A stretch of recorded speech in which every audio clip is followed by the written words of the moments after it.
Capítulo 2. Descripción del genio y condición de los laputianos. Referencias de su cultura. Del rey y de su corte. El recibimiento del autor en ella. Motivo de los temores e inquietudes de los habitantes. Referencias acerca de las mujeres.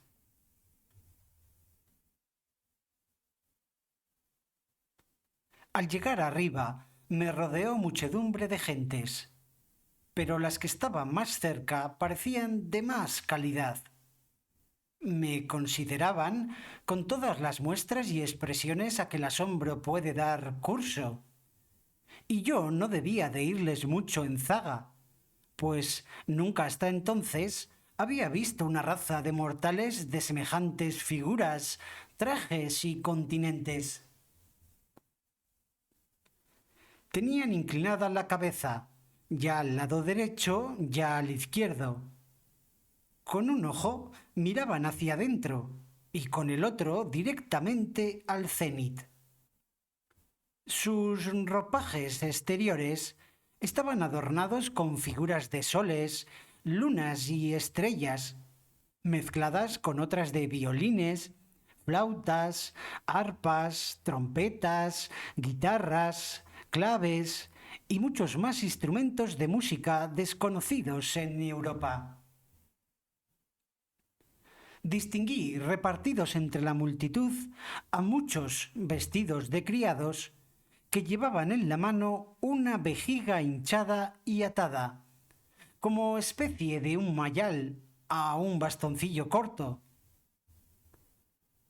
Dentro de estas vejigas había unos cuantos guisantes secos o unas piedrecillas, según me dijeron más tarde.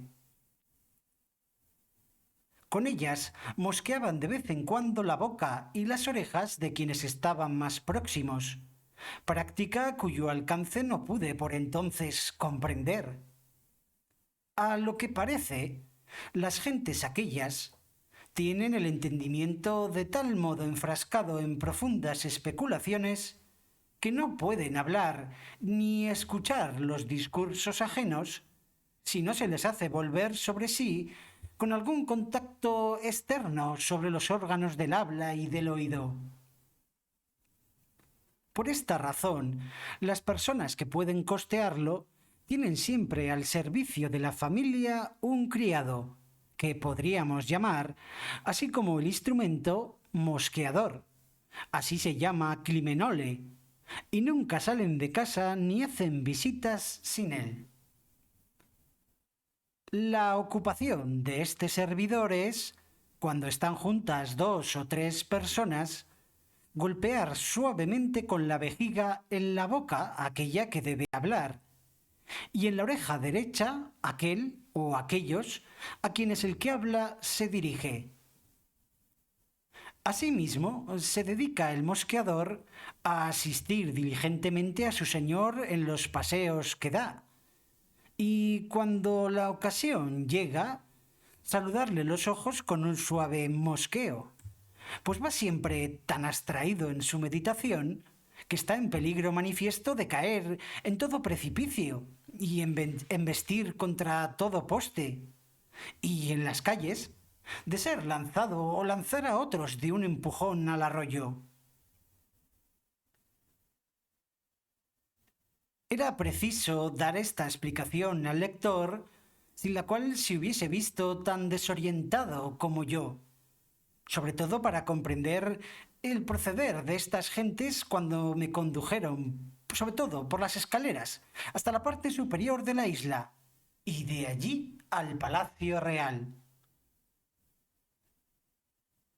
Mientras subíamos, olvidaron numerosas veces lo que estaban haciendo y me abandonaron a mí mismo, hasta que les despertaron la memoria los respectivos mosqueadores, pues aparentaban absoluta indiferencia a la vista de mi vestido y mi porte extranjero, y ante los gritos del vulgo, cuyos pensamientos y espíritu estaban más desembarazados. Entramos por fin en el palacio y luego en la sala de audiencia, donde vi al rey sentado en su trono.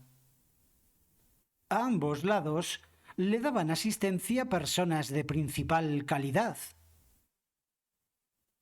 Ante el trono había una gran mesa llena de globos, esferas e instrumentos matemáticos de todo tipo.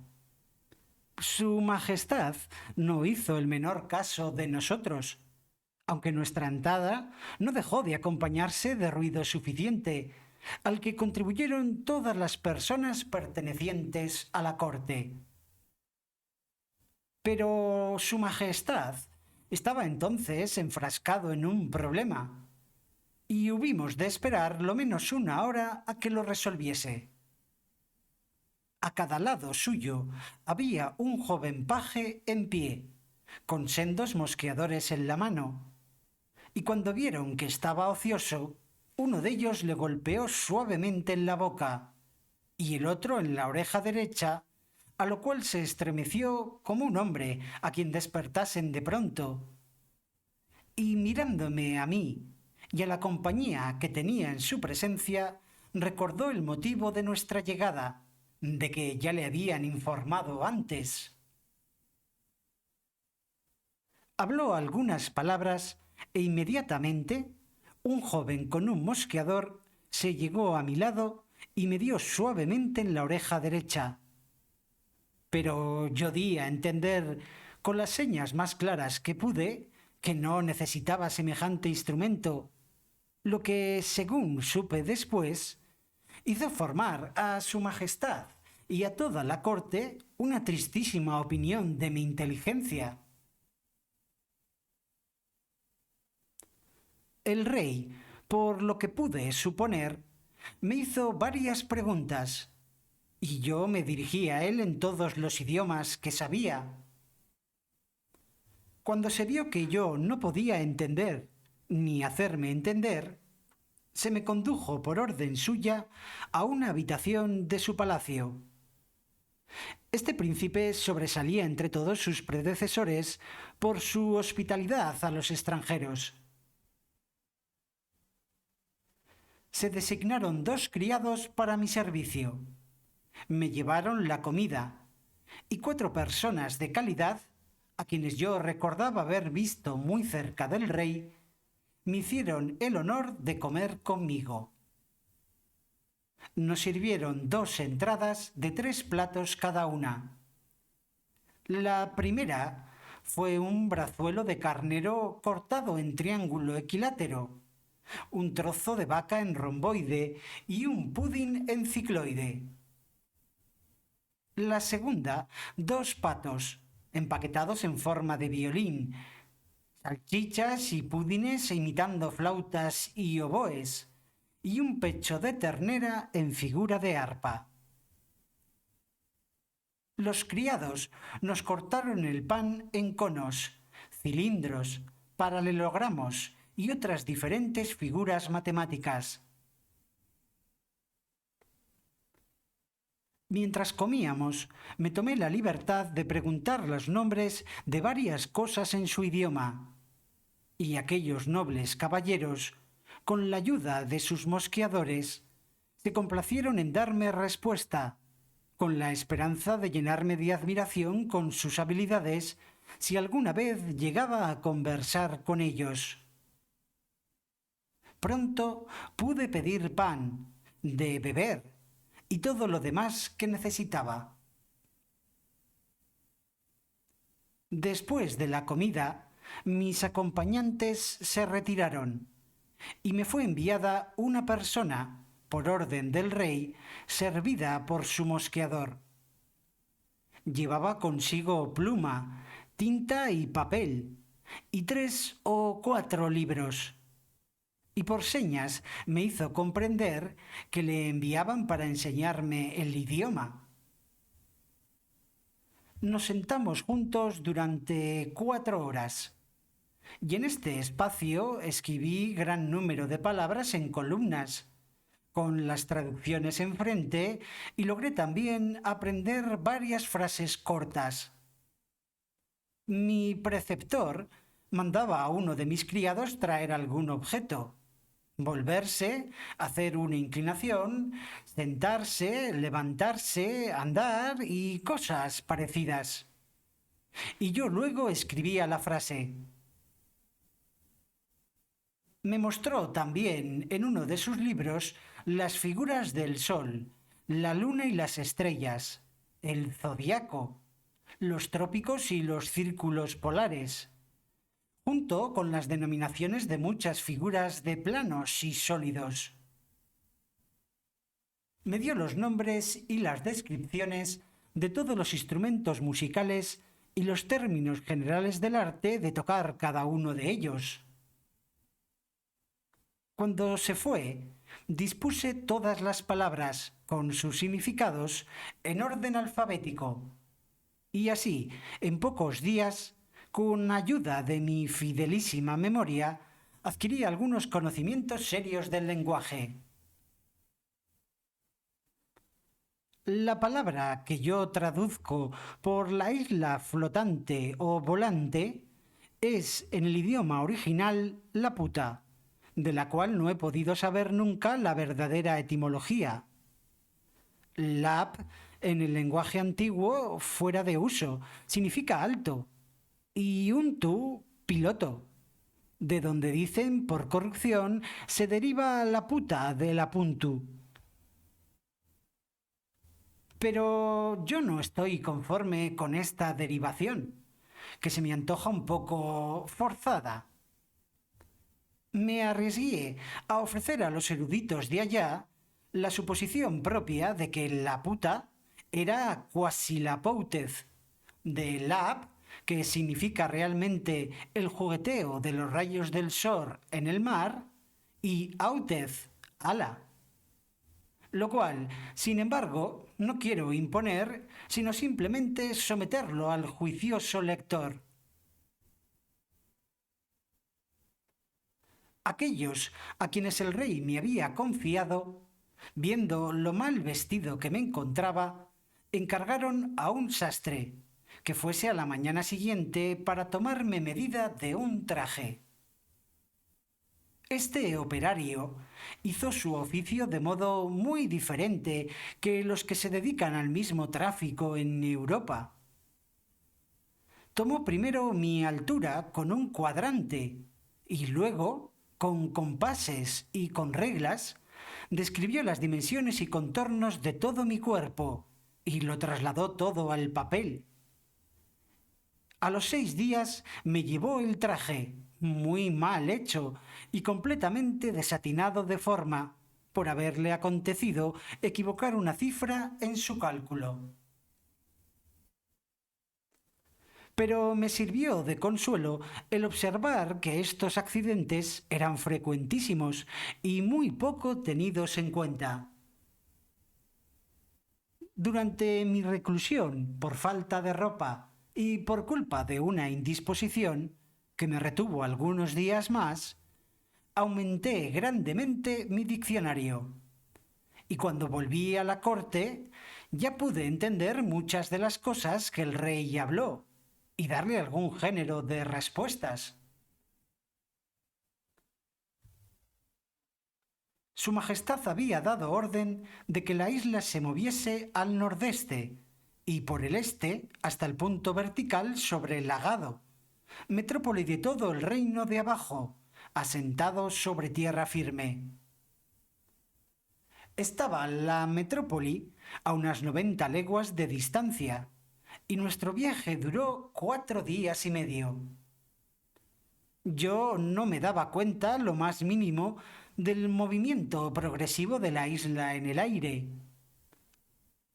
La segunda mañana, a eso de las 11, el rey mismo en persona y la nobleza, los cortesanos y los funcionarios, tomaron los instrumentos musicales de antemano dispuestos y tocaron durante 3 horas sin interrupción, de tal modo que quedé atolondrado con el ruido, y no pude imaginar a qué venía aquello hasta que me informó mi preceptor.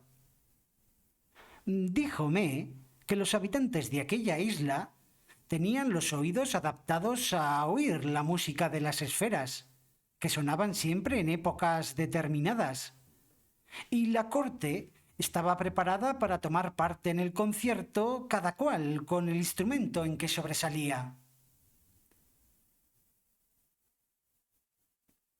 En nuestro viaje a Lagado, la capital, Su Majestad ordenó que la isla se detuviese sobre ciertos pueblos y ciudades para recibir las peticiones de sus súbditos.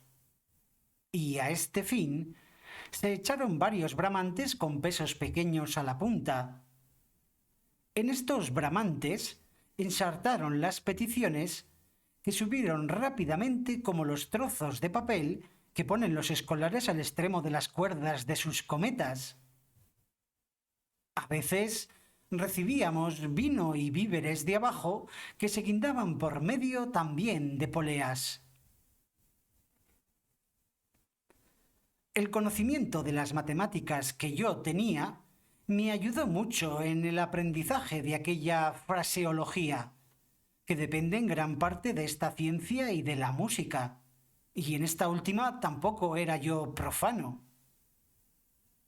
Las ideas de aquel pueblo se refieren perpetuamente a líneas y figuras.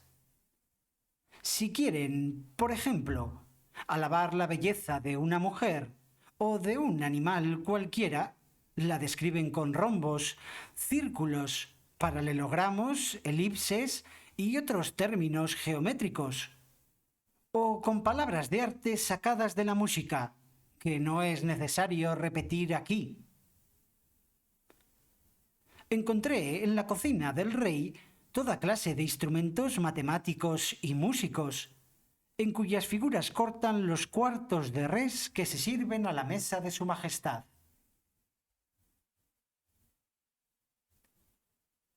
Sus casas están muy mal construidas, con las paredes trazadas de modo que no se puede encontrar un ángulo recto en una habitación.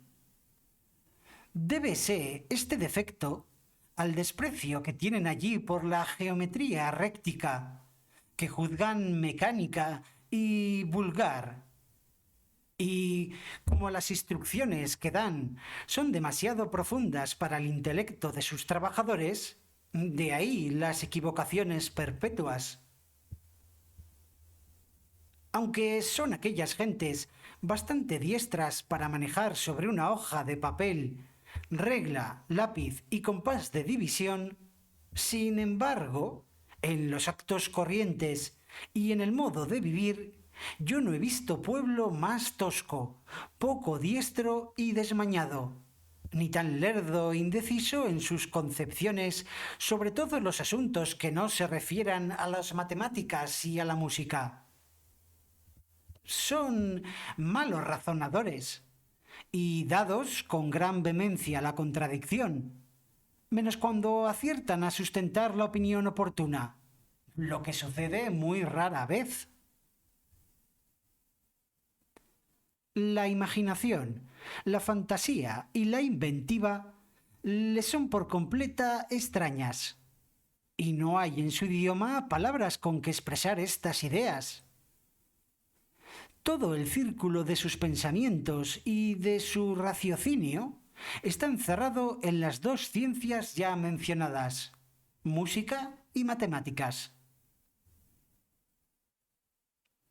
Muchos de ellos, y especialmente los que se dedican a la parte astronómica, tienen gran fe en la astrología judiciaria, aunque se avergüenzan de confesarlo en público.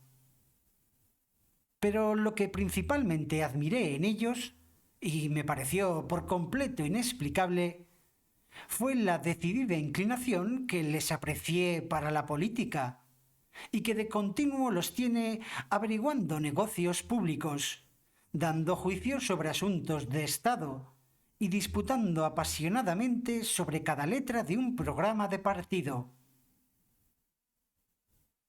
Cierto que yo había observado igual disposición en la mayor parte de los matemáticos que he conocido en Europa, aunque nunca pude descubrir la menor analogía entre las dos ciencias, A no ser que estas gentes imaginen que, por el hecho de tener el círculo más pequeño tantos grados como el más grande, la regulación y el gobierno del mundo no exigen más habilidades que el manejo y volteo de una esfera terrestre.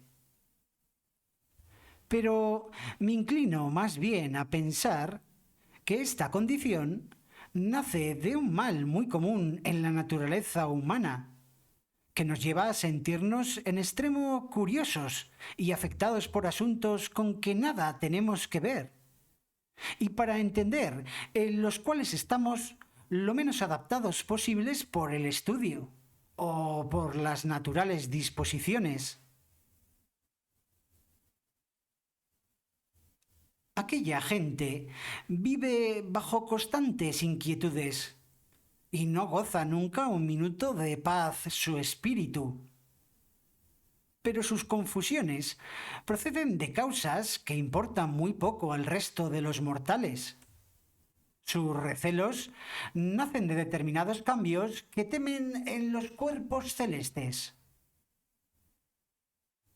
Por ejemplo, que la Tierra, a causa de las continuas aproximaciones del Sol, debe en el curso de los tiempos ser absorbida o engullida.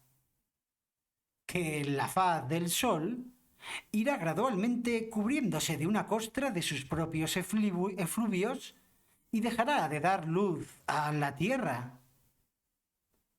Que el mundo se libró por muy poco de un choque con la cola del último cometa, que le hubiese reducido infaliblemente a cenizas, y que el próximo, que ellos han calculado para dentro de 31 años, nos destruirá probablemente.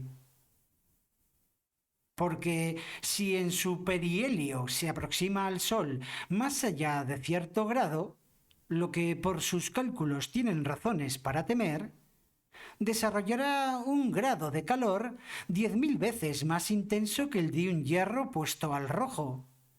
Y al apartarse del Sol, llevará una cola inflamada de 1.014.000 millas de largo. Y la Tierra, si la atraviesa a una distancia de 100.000 millas del núcleo o cuerpo principal del cometa, deberá ser a su paso incendiada y reducida a cenizas.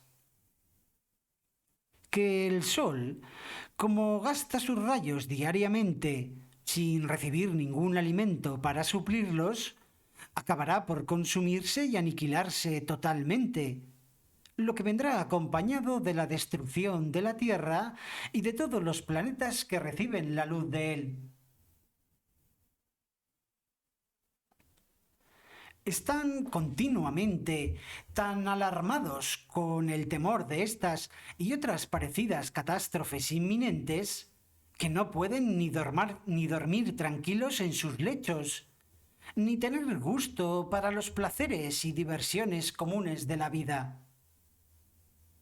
Si por la mañana se encuentran a un amigo, la primera pregunta es por la salud del Sol, su aspecto al ponerse y al salir, y las esperanzas que pueden tenerse en cuanto a que evite el choque con el cometa que se acerca. Abordan esta conversación con el mismo estado de ánimo que los niños muestran cuando se deleitan oyendo cuentos terribles de espíritus y duendes. Ambos escuchan con avidez y luego no se atreven a ir a acostarse del miedo. Las mujeres de la isla están dotadas de gran vivacidad, desprecian a sus maridos y son extremadamente aficionadas a los extranjeros. Siempre hay de estos número considerable con los del continente de abajo, que esperan en la corte por asuntos de las diferentes corporaciones y ciudades y por negocios particulares. En la isla son muy desdeñados, porque carecen de los dones allí corrientes. Entre estos buscan las damas sus galanes, pero la molestia es justamente que proceden con demasiada holgura y seguridad, porque el marido está siempre tan enfrascado en sus especulaciones que la señora y el amante pueden entregarse a las mayores familiaridades en su misma cara, con tal de que él tenga a mano papel e instrumentos y no esté a su lado el mosqueador. Las esposas y las hijas lamentan verse confinadas en la isla, aunque yo entiendo que es el más delicioso paraje del mundo.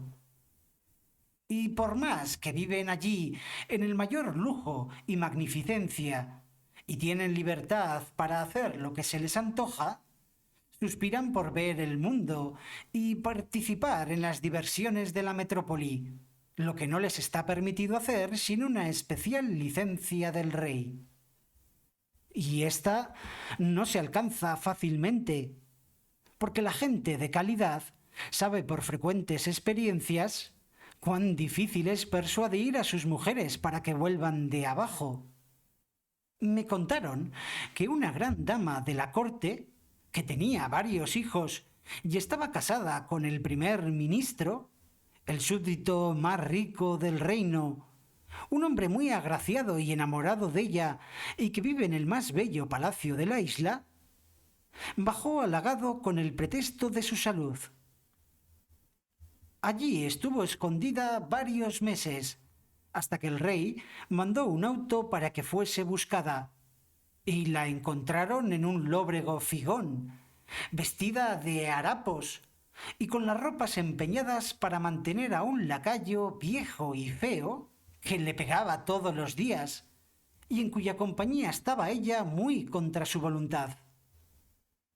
Pues bien, aunque su marido la recibió con toda la amabilidad posible y sin hacerle el menor reproche, poco tiempo después se huyó nuevamente abajo, con todas sus joyas, en busca del mismo galán, y no ha vuelto a saberse de ella. Quizá para el lector esto pase más bien por una historia europea o inglesa que no de un país tan remoto.